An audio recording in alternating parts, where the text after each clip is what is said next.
people are continuing to insist that they have had close encounters of the fourth kind. The abduction phenomenon is not going away.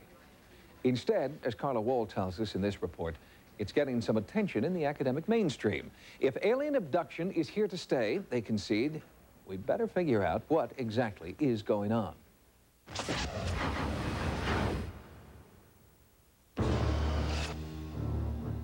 I was so terrified looking into these big black eyes. I ended up on a craft, laying down on a table. Surrounded by these beings, and one of them's putting a needle in my neck. They're emerging from a personal nightmare, coming forward to tell their stories of alien abduction. The sheer magnitude of the phenomenon is what inspired this author to write Close Encounters of the Fourth Kind, Alien Abduction, UFOs, and the Conference at MIT. He is C.D.B. Bryan, a seasoned and respected journalist, contributor to New Yorker magazine, and the author of Friendly Fire. I met with Bryan at his home in Connecticut to find out what drew him to the academic conference on which his book is based. Why go to the MIT conference in the first place? Because it was such a crazy idea. And I thought that if MIT, that high church of technology, was holding a conference on this subject, and I learned it was being chaired by Dave Pritchard, who is a Broida Prize-winning physicist at MIT, and John Mack, who had already won the Pulitzer, the Harvard psychiatrist. That these two men were chairing a conference on this subject, which was the equivalent of Little Green Men. It was news. MIT was lending this phenomenon a credibility which it had never had before. The prestigious Massachusetts Institute of Technology, a bastion of critical thought, was an unlikely setting for a conference on the alien abduction phenomenon, which took place in June of 1992. Physicist and MIT professor Dr. David Pritchard organized the conference. The point is not that MIT endorses alien abduction as a scientific area of research, but that they endorse the principle of academic freedom and freedom of inquiry. Pritchard and his co-chair, Harvard psychiatrist Dr. John Mack, assembled the most respected names in abduction studies for 5 days of seminars and debate.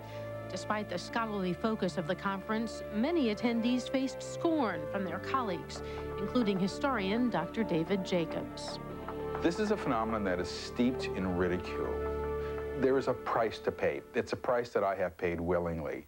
It's a price that I think all academics have to pay ultimately if you're very outspoken about the subject. You have to be doubly, triply careful about what you say. It's certainly going to be misinterpreted.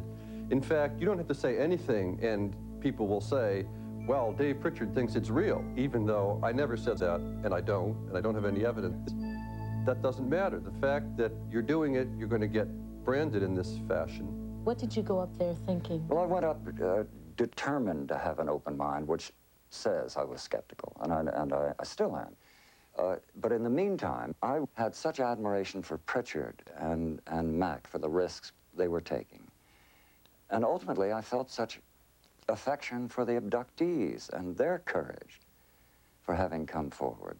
For the skeptical Bryan, it was not the presence of so many respected academics, but the sincerity of the 20 abductees at the conference that ultimately convinced him to take the phenomenon seriously. I woke up terrified. Light comes in the window, bed started shaking. Screaming because I had alien eyes right in front of my face and I couldn't get away from them. They were so vulnerable. They were frightened. They were smart. They were attractive. They were everything that you would want in a human being, and yet, God, these terrifying things were going on. And I wasn't going to be the one who laughed at them and made fun. I just wanted to try to get them to tell the story and understand it. Here's someone who came into this with open eyes, and basically he says that these abductees are sincere, they're telling similar stories, and we just don't know why.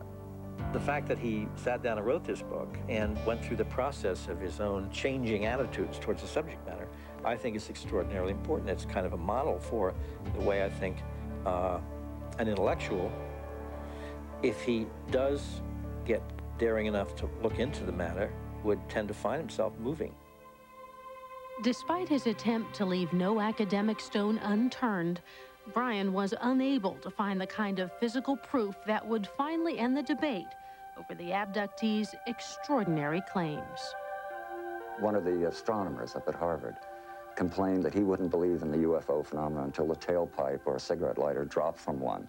But people neglect the fact that these abductees are hard evidence. So you think something's going on? Do you think abductions are going on? I'm going to have to be a journalist. I haven't been abducted. I've never seen anyone abducted. But boy, the people I've interviewed are utterly convincing. And as the phrase is, utterly credible people telling utterly incredible stories. They believe they've been abducted. There's no question in their minds.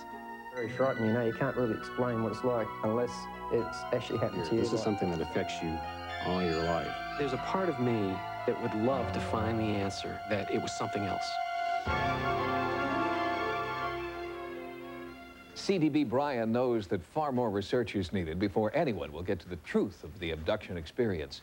But Bryan says he won't be the one to do it. One paranormal book is okay, he feels, but two will compromise his standing as a serious journalist.